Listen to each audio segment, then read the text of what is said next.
Hello everyone, my name is Elizabeth Hopkins. A few of you may know me and a few may not.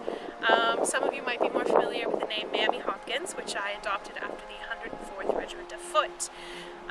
However, I will take some time to tell you a little bit about my life before that point. So I was born in 1741 in Philadelphia, and before I turned 35, I married Marine Sergeant John Jasper. I was with him when the Stanley fought off 3 French ships at Cape May, New Jersey. I was even injured while manning one of the cannons. After the battle, we went ashore to do some foraging, but 2 of the fellows that joined us from the Roebuck had other intentions.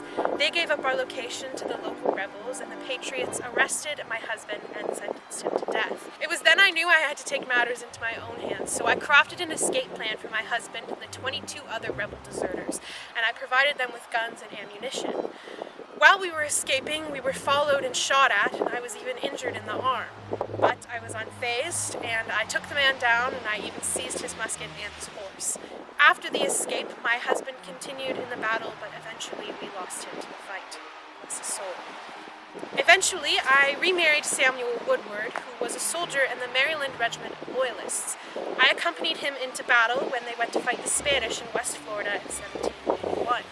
We were able to fend off a number of the Spanish troops, but when the Spanish shot right into our main powder magazine, we lost 75 of our men. They were then able to move into Fort George and killed another 30. And it was then we knew all hope was lost and we had to surrender. Us Loyalists were then sent back to New York. 2 years later, my husband and I, along with our small child, boarded the Martha, which was part of a 12-vessel fleet, taking Loyalist refugees up to the mouth of the St. John River. 6 days after our departure, however, we were faced with a fierce North Atlantic storm that drove us into the rocks near Seal Island off of Cape Sable, Nova Scotia. The waves, the winds, and the rocks did everything they could to destroy our ship, and we were clinging onto the wreck for dear life. We were able to stay afloat for about 2 days until finally some Boston fishermen rescued us.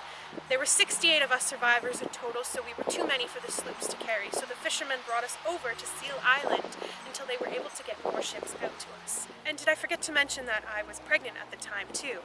Right there on that uninhabited island, I gave birth to triplets. A little bit later would have been more convenient, however, we can't always decide the timing of those things on our own. About 2 days later, we were finally rescued and we were brought up to the St. John River and then eventually Yarmouth, Nova Scotia. My family and I settled in Beaver Harbor, New Brunswick.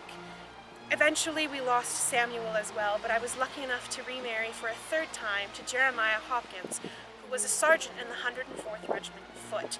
6 of my own sons were also among the regiment's thousands of men that fought in the War of 1812. During the War of 1812, the regiment marched 1,100 kilometers from Fredericton, New Brunswick, all the way to Kingston, Ontario. But the winter of 1813 was one of extreme cold, and all of the soldiers were poorly clothed, frostbitten, and hungry. Yet this still remains one of the most incredible feats in military history. Anyways, I have many stories to share of my life, but I hear you still have much to learn about our city's history, so with that, I will let you continue.